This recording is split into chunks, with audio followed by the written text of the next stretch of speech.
Le 1er juin, 10 nouvelles communes de Tulle-Agglomération vont rejoindre le cercle du tri sélectif.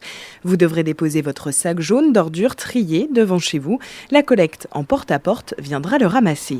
Chaque année, le service collecte plus de 22 000 tonnes de déchets ménagers. Imaginez 30 piscines olympiques. Or, avec le Grenelle de l'environnement, les déchets doivent diminuer. On obéit donc à la règle des 3 R, réduire, réutiliser et recycler. Jean-Marie Fresline est vice-président de Tulle-Agglo en charge de la valorisation environnementale. Il est également maire de Saint-Mexant, village qui rejoint la collecte. Dans une poubelle traditionnelle, ce que l'on faisait avant, on mettait tout dans un grand sac noir. Et 70% de cette poubelle est recyclable, que ce soit par les produits recyclables, carton, emballage et autres, et les produits qui sont compostables, et les produits incinérables. Donc le produit incinérable n'a qu'une valeur dans une grosse poubelle où l'on met tout de 30%.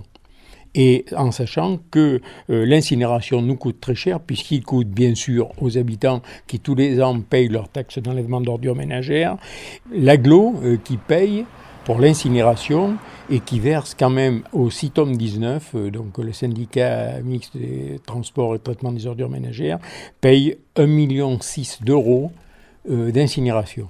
Et c'est ces coûts que nous voulons baisser. Ça nous évitera un jour d'augmenter la taxe d'enlèvement des ordures ménagères.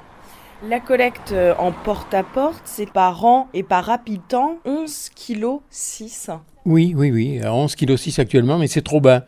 C'est trop bas, il faut le faire monter. On va inciter les gens à le faire pour que ce recyclage monte en puissance, parce qu'on est déjà bien loin derrière la statistique nationale, qui est du double d'ailleurs. Il y a pour ce fameux tri que vous mettez en place différents outils, le super trieur, un guide des déchets, une réglette, les fameux sacs jaunes. Où est-ce qu'on peut trouver tout ça ? Tous les manuels de tri vont être mis à disposition en mairie. Les gens qui en voudront passeront les chercher, mais ils vont être distribués à chaque habitant pour qui on va faire le tri au porte-à-porte. Ils auront chacun leur manuel de tri. Et pour les petites communes qui ont des rues étroites ou qui sont trop éloignées d'un système de collecte comme ça et qui n'ont pas ce fameux porte-à-porte, comment on fait ? Eh bien, ils font comme ils font d'habitude, c'est-à-dire qu'ils mettent leur sac poubelle noir traditionnellement dans les conteneurs et tout ce qui fait partie du tri, eh bien, ils l'amènent aux colonnes traditionnelles telles qu'on les connaît aujourd'hui, dans les points d'apport volontaire, avec les colonnes jaunes, les colonnes bleues, où l'on met le papier, où l'on met le verre, où l'on met les emballages. On ne peut pas passer partout parce qu'on ne va pas faire 1 kilomètre à un camion pour aller chercher un sac. Quand on fait du porte-à-porte, c'est-à-dire c'est tout pratiquement du linéaire. Ça veut dire qu'on passe d'une maison à l'autre et au maximum il y a 50 mètres entre deux maisons, c'est tout. Et pour aider les habitants des 10 nouvelles communes à trier, les ambassadeurs du tri de Tulle-Agglo font du porte-à-porte pour tout vous expliquer. Alors Audrey Parel, donc de Tulle-Agglo, service prévention, tri et collecte des déchets. Alors là, on est en train de charger nos cabas et nos sacs pour aller donc voir les gens. Ce qu'on va donner aux gens comme documentation. Donc c'est quoi ? Alors il y a le guide des déchets dans lequel vous avez toutes les consignes. La petite plaquette sur laquelle on va trouver le calendrier de collecte donc des sacs jaunes et un rappel de la collecte pour les ordures ménagères. Donc tout le circuit vert, là vous avez les villages qui sont desservis en porte-à-porte. Donc partout on va passer voir les gens. Et vous avez les fameux sacs jaunes. Tout à fait. Mélinda Jacques, ambassadrice du tri. Qu'est-ce que c'est un ambassadeur du tri ? Mais c'est une personne qui sensibilise la population au bon geste de tri. Donc on apprend dès le plus jeune âge, parce qu'on intervient dans les écoles, pour que les enfants puissent trier à la maison et l'apprendre à leurs parents en fait. Bonjour madame, excusez-moi de vous déranger, Tulle-Agglomération, service collecte des déchets. Et donc là, on est à Saint-Mexant, à peu près 300 foyers vont être sensibilisés dans la journée. Alors c'est pas 300 dans la journée, c'est plus, on va dire, une moyenne de 30 personnes par jour et par ambassadeur. C'est beaucoup, effectivement, c'est physique on va dire. C'est bien parce que quand on voit tous les sacs jaunes sortis, après on se dit qu'on a fait quelque part du bon travail, c'est que ça marche, c'est important d'aller voir chaque personne et de leur expliquer correctement. On est là pour les accompagner.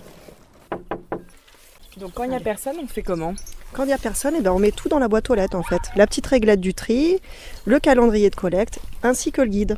Et comme ça, les gens, ils ont l'information, ils n'ont plus qu'à aller en mairie chercher le rouleau de sac jaune.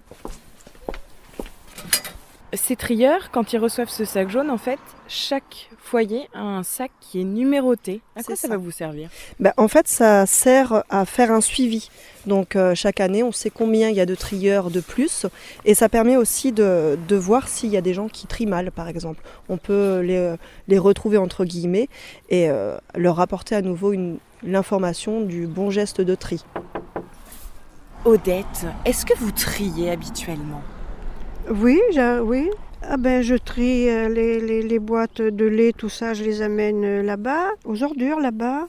Oui, mais j'ai pas beaucoup de déchets. Hein. Nous, vous savez, on est des vieux maintenant. Canettes de bière, je les amène là-bas. Je bois l'eau du robinet, donc j'ai pas de bouteille autrement. Non, j'ai pas beaucoup de déchets. Hein. Est-ce que ça va être une contrainte pour vous de trier ? Un peu, oui. Est-ce que Jean-Marie, vous triez ? Pour moi, le tri, c'est quelque chose d'évident. J'ai les conteneurs en face, j'ai les trucs à verre derrière, là-bas, mais les journaux, tout ce qui est... Je vais vous faire voir. Ma poubelle normale, et ça, j'ai viré hier. Il y a les bouteilles et les journaux, et les revues, les trucs que j'amène là-bas systématiquement. Donc chez vous, le tri, c'est quelque chose de normal ? Oui, oui, pour moi, oui. Tout ce qu'on vient de vous donner, donc les fascicules, les documents, les sacs, Oui. est-ce que ça sera une contrainte pour vous ? Non, honnêtement, non. Il faudrait que ça rentre dans les mœurs, il faudrait que ça devienne une habitude pour tout le monde, ça. Ça coûte rien. Est-ce que les gens sont réceptifs à ce message de tri ? Alors on a vu qu'il y en avait qui triaient déjà, qui savaient faire ou qui pensaient savoir faire, et d'autres qui ne comprennent pas vraiment et se disent que s'il y a un container, il est là pour ça et on met tout dedans. Et c'est tout. Oui, il y a un peu de tout, mais la plupart des gens ont l'habitude de trier depuis longtemps, surtout sur Saint-Mexan où il y a un point d'apport volontaire qui a été mis en place il y a pas mal d'années. Trier, ça permet de recycler en fait. On redonne une seconde vie aux déchets. On n'appelle même plus ça des déchets, on appelle ça des produits finalement, parce qu'une bouteille en plastique, je vous dis, il en faut 67 pour faire un oreiller ou pour faire de la fibre plastique qu'on met dans les couettes. Est-ce que les gens sont en demande de ça ? Je veux bien trier, mais je veux savoir pourquoi je vais vers ça. La plupart, oui, ils se demandent où ça va en fait, si leur geste est suivi derrière, parce que il y en a beaucoup qui font l'amalgame, parce que notre camion de collecte, Tulaglo, collecte les ordures ménagères, et c'est le même qui collecte le tri, sauf qu'il ne va pas au même endroit. Le camion de collecte des ordures ménagères va à Rosier-des-Gletons pour l'incinération, tandis que le camion qui collecte les sacs jaunes, lui, va au centre de tri d'Argentat. C'est à nouveau retrié, et après c'est transformé en balles pour être après envoyé dans les usines de recyclage adéquates. Et pour plus d'informations sur le tri, rendez-vous sur le site internet tulaglo.fr ou dans votre mairie.